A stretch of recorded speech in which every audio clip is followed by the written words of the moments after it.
مساجد کے اندر جماعت کے دوران ستونوں کے درمیان صف بنانا یہ ناجائز ہے، مکروہ تحریمی ہے۔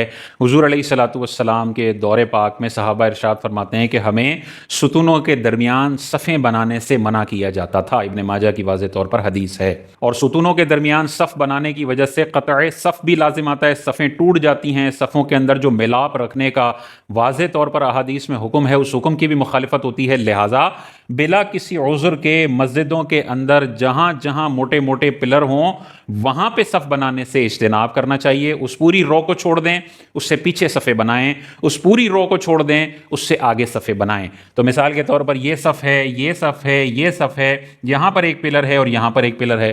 تو اب کیا کرنا چاہیے؟ بہت سارے لوگ یہاں پہ صف یہاں پہ کھڑے ہو جاتے ہیں، یہاں کھڑے ہو جاتے ہیں، یہاں کھڑے ہو جاتے ہیں۔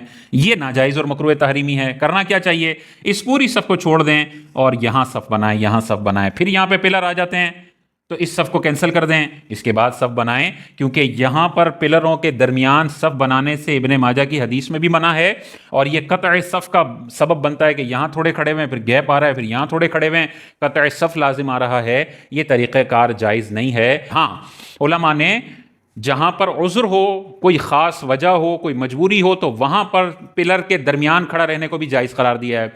جیسے عید کا دن ہے، بہت رش ہے مسجد کے اندر اور جگہ ہی نہیں ہے، تو اب اتنی بڑی جگہ خالی چھوڑنا یہ تنگی کا باعث بنے گا اور لوگ بیچارے پریشان ہوں گے۔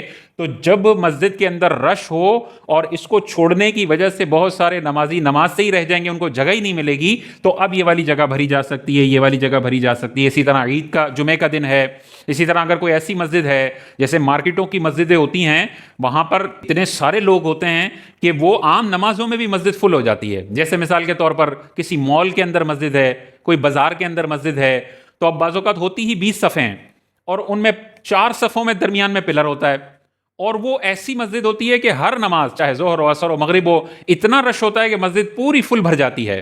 تو ایسے میں کیونکہ مجبوری آ گئی، اب یہ پلر والی صف کو خالی نہیں چھوڑا جائے گا، کیونکہ یہ چھوڑیں گے تو مسجد ہی بھر جائے گی اور نمازی بیچارے نماز نہیں پڑھ سکیں گے۔ تو جہاں عذر ہے، جگہ کی تنگی ہے، وہاں پڑھیں۔ تو خاص طور پہ اس گناہ سے لوگوں کو بچانے کے لیے مسجد کمیٹی کو چاہیے کہ جہاں موٹے موٹے پلر درمیان میں آ رہے ہیں، یا جہاں قطع صف کے لیے کوئی موٹا ہو یا پتلا پلر ہو، وہاں پہ جہاں خالی جگہ ہے وہاں پر بھی سترا وغیرہ رکھ دیں، تاکہ لوگوں کو پتہ چل جائے کہ یہاں پہ ہم نے نماز جماعت کے ساتھ نہیں پڑھنی۔ ہاں، جماعت مکمل ہو جائے پھر آپ پڑھ لیں نماز، کیونکہ پھر تو تنہا ہیں آپ، پھر صف والی پابندی آپ پر لازم نہیں آئے گی۔